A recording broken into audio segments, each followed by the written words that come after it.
अगर हम लोग 10-15 मिनट रहेंगे तो फिर एक दो का सुनेंगे। इस तरह का इन लोग का लापरवाही से जान जा रहा है। अभी एक समझ रहा है कि मेरे पापा का ऑक्सीजन कम हो रहा है, चलिए डॉक्टर देख लीजिए। बोलने पापा लगी का हमको चक्कर सा आ रहा है, तो हम जाके बताए नर्स को कि उसको वोमिटिंग हो रहा है और चक्कर आ रहा है, तो चलिए देखिए। बोले ऑक्सीजन खोज रही थी, ऑक्सीजन नहीं दिया इन लोग। 3rd फ्लोर में भर्ती थी महिला वार्ड में। इसका दोषी है, उसके पास उचित कार्रवाई के जो भी उचित संगत कार्रवाई वो किया जाएगा उसको। जोहार हजारीबाग में फैज़ अनवर आप देख रहे हैं जोहार हजारीबाग शेख भिखारी मेडिकल कॉलेज में लगातार जो है 3 मौतें हुई है 24 घंटे के अंदर। तो सदर विधायक भी वहां मौजूद हुए, लेकिन इस तीनों खबर को कवर करने के लिए यहाँ के युवा पत्रकार रुपेश जो है वो पहुँचे थे। और रुपेश, क्या देखा आपने? तीनों कवर करने गए तो क्या सदर में लापरवाही हो रही है, इसके वजह से विधायक को पहुंचना पड़ा? और आप वहां गए, परिजनों से बात किया, तो क्या क्या देखना तीनों केस में क्या देखा आपने? अगर पहली घटना की बात की जाए तो पहली घटना कल शाम की बताई जा रही है, गए भी थे हम वहाँ पर। हाँ। वो पहली घटना ये थी कि एक महिला जो थैलेसीमिया पीड़ित थी वो वहाँ पर पहुँची हुई थी और वो अपना सुचारू जो हमेशा ब्लड चढ़ाने के लिए वहाँ पहुँचती वो पहुँची हुई थी। हाँ। लेकिन अचानक से उसको सांस लेने में दिक्कत होती है। वहाँ नर्स लोग मौजूद रहती है, नर्स लोग को कहा जाता है कि हमको ऑक्सीजन चढ़ाइए। जो महिला की मृत्यु हुई वो खुद बोलती है। अच्छा। लेकिन वहाँ पर कोई सुनवाई कोई था नहीं ऑक्सीजन चढ़ाने के लिए? कोई था लेकिन चढ़ाया नहीं। लेकिन हाँ। उसके बाद फिर उसको एक्सरे बोल दिया जाता है। लेकिन वो बोलती है कि हमको ऑक्सीजन लगाइए, उसके बाद हम जाएंगे। हाँ। हम नहीं जा पाएंगे। हाँ। लेकिन उसको ऑक्सीजन नहीं लगाया जाता है। उसी हालत में व्हील चेयर में बैठ के उसके पति जो और 8 साल की उसकी जो छोटी बच्ची होती है साथ में एक्सरे कराने जाते हैं। हाँ। उसी दौरान ऑक्सीजन की कमी से उसकी मौत हो जाती है। अच्छा, एक्सरे कराने ले जाने के दौरान ये पहली घटना ये पहली घटना जो कल घटित हुई। हाँ। आज की अगर सुबह की घटना की बात की जाए तो एक महिला रात के 12-1 बजे वो डिलीवरी केस था, नॉर्मल उसकी डिलीवरी हो चुकी थी। हाँ। नवजात बच्चा उसका जन्म हुआ था। हाँ। और उसका जो रात में जो हुआ उसको ब्लड चढ़ाने नर्स लोग जो उसको ब्लड चढ़ा रही थी। हाँ। लगातार ब्लड चढ़ाने के दौरान महिला की हालत बिगड़ने लगी। जब महिला की हालत बिगड़ने लगी तो वहाँ पर बोला गया उन लोगों को कि ब्लड मत चढ़ाइए। उसके जो अटेंडेंट थे पेशेंट के हाँ। वो बोले कि ब्लड मत चढ़ाइए क्योंकि हालत बिगड़ रहा है। तो कुछ देर शांत हो गए। लेकिन जब महिला सो गई तो उसके बाद फिर नर्स लोग आई, जैसा परिजन बताते हैं कथित तौर पे उस हिसाब से कि वो जो नर्स है उसको ब्लड चढ़ाने लगी। अच्छा। लेकिन फिर से जब हो हंगामा किए वो लोग तो शांत हो गए। फिर जब पेशेंट की हालत ब्लड चढ़ाने के बाद बहुत बिगड़ गई तो लगातार उसके जो अटेंडेंट है उसको बुला रहे हैं। अच्छा। लेकिन वो आई नहीं, कोई नहीं आया। दरवाजा पीटे, जब बहुत हालत बिगड़ गई तब जाके वो जब बुलाए तब वहाँ से नर्स आई थोड़ी देर के बाद और वो देखी तो हालत बहुत बिगड़ चुकी थी। आपको एक बात और बता दें कि इस दौरान इतनी जो घटना घटी उस दौरान हजारीबाग शेख भिखारी मेडिकल कॉलेज अस्पताल जो सबसे बड़ा अस्पताल माना जाता है वहाँ उस वक्त कोई डॉक्टर मौजूद नहीं था। अच्छा, ये मतलब आपने देखा वहाँ?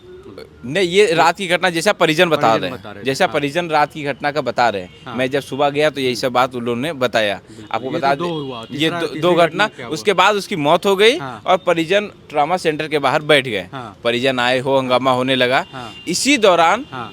पवन कुमार अग्रवाल नाम के एक पेशेंट थे। हाँ। वो आईसीयू में भर्ती थे हजारीबाग शेख भिखारी मेडिकल कॉलेज में। हाँ। उनकी जो बेटी थी जैसा बता रहे हैं वो हाँ। कि हम बार बार डॉक्टर को बुलाने के लिए जा रहे हैं। हाँ। और वो जैसा उन्होंने बता दी कि वो उनके पिता को ऑक्सीजन की कमी हो रही थी। हाँ। बार बार वो नर्स को बता रही हैं तो नर्स भी नहीं सुन रही है। अच्छा। जैसा उनकी जो बेटी है वो बाइट में भी बोली हुई है। तो वो लगातार डॉक्टर को बुला रही है लेकिन डॉक्टर उनके नहीं सुने और उनकी मौत हो गई। उनके पिता की मौत हो गई।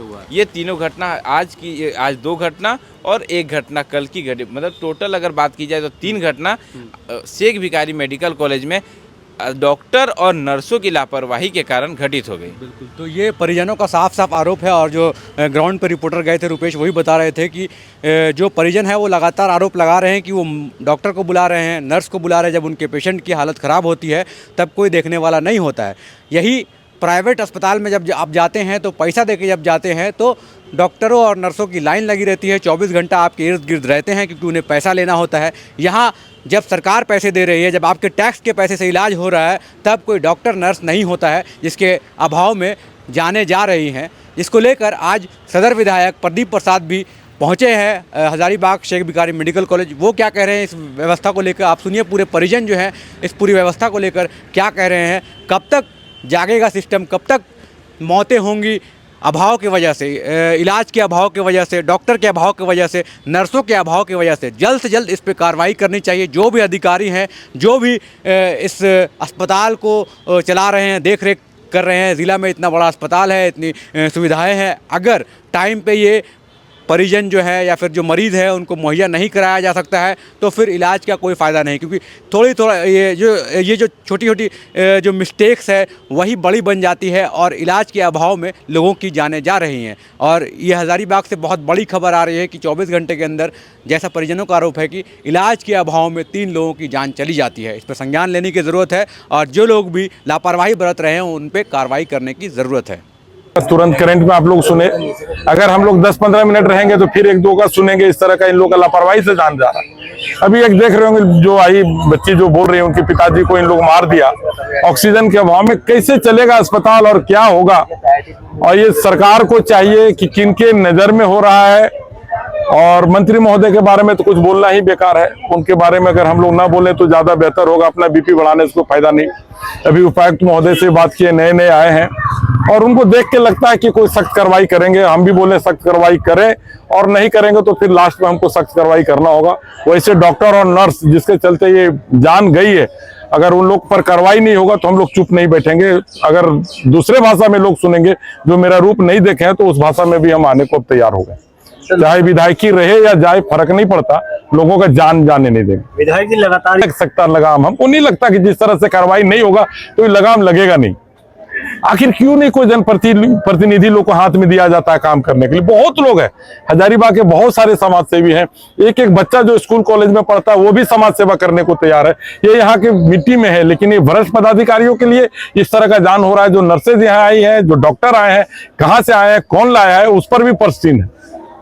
कोई ट्रेंड नहीं है, बिना अनट्रेंड लोगों को लाया गया है।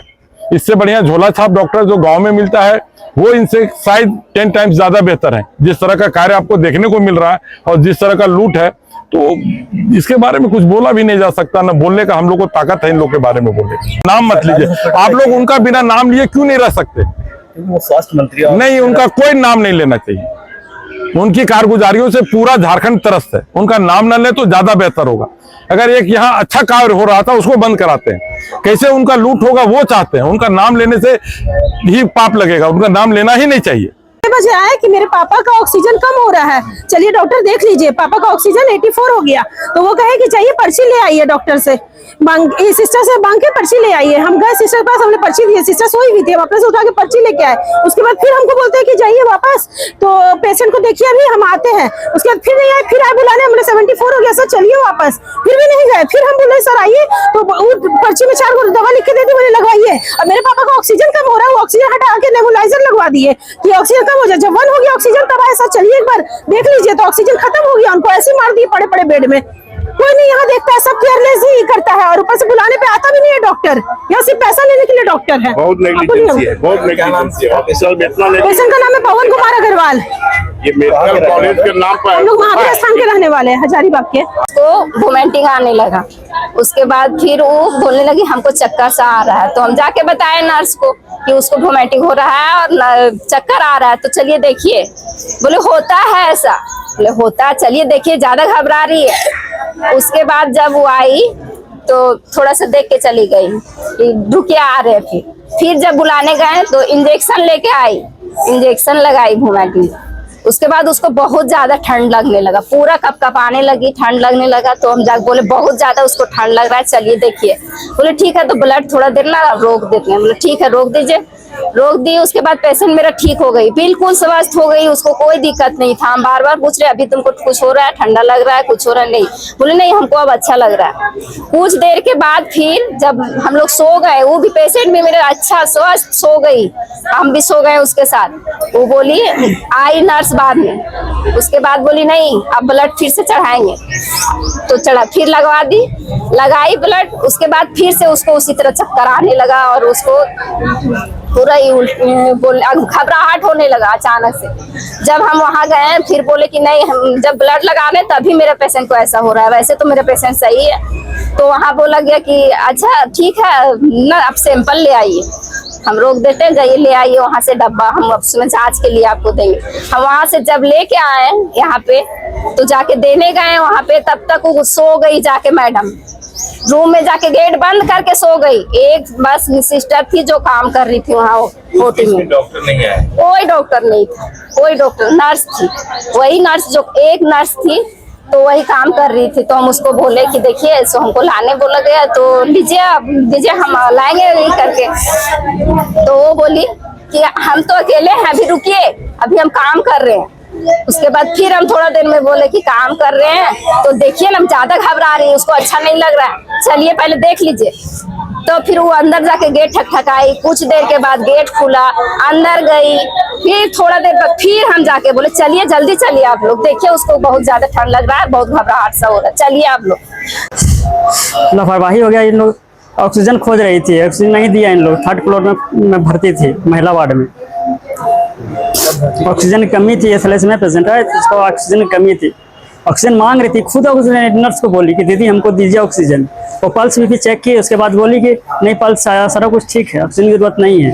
जब पेशेंट मांग रही है ऑक्सीजन तो उसको देना चाहिए ऑक्सीजन, नहीं दिया। हम भी बोले 3-4 बार तो ऑक्सीजन दीजिए, नहीं दिया उन लोग ऑक्सीजन समय पे, दिया ही नहीं ऑक्सीजन। उसके बाद इसको एक्सरे करवाना था, वहाँ लेके मैं इसको आया अपने खुद व्हील चेयर से, ना कोई यहाँ सपोर्टिंग स्टाफ है ना कुछ, और 3 तल्ला से हम कुछ खुद ही व्हील चेयर से लेकर आए। व्हील चेयर यहाँ पर पड़ा हुआ अभी लेकर वहाँ पर गए, इनको कुछ नहीं हुआ था, इनको ब्लड चढ़ाना था, केवल ब्लड ट्रांसफ्यूजन करना था, बस कुछ करना नहीं था। आज ही भर्ती किए थे 11 साढ़े 11 बजे। नहीं प्रॉब्लम कुछ नहीं था, केवल ब्लड चढ़ाना था। नहीं प्रेगनेंसी नहीं है, थैलेसीमिया पेशेंट है। हाँ थैलेसीमिया पेशेंट है, प्रेगनेंसी नहीं है, थैलेसीमिया पेशेंट है।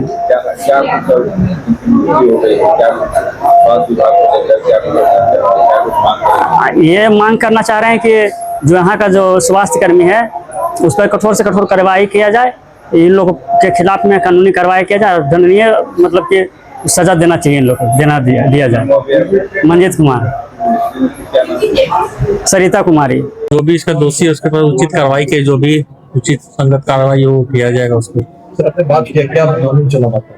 कुछ लापरवाही तो हुआ है यहाँ के स्टाफ से, जो भी नर्स सिस्टर थी या नर्स थी जो लापरवाही की ऑक्सीजन नहीं दी, मांगने के बावजूद नहीं ऑक्सीजन दी, इसके कारण इससे घटना घटा है। आगे ऐसा फिर से पुनरावृत्ति नहीं हो, उस पर ध्यान रखा जाएगा, यदि दोषी है उस पर तो कार्रवाई किया जाएगी।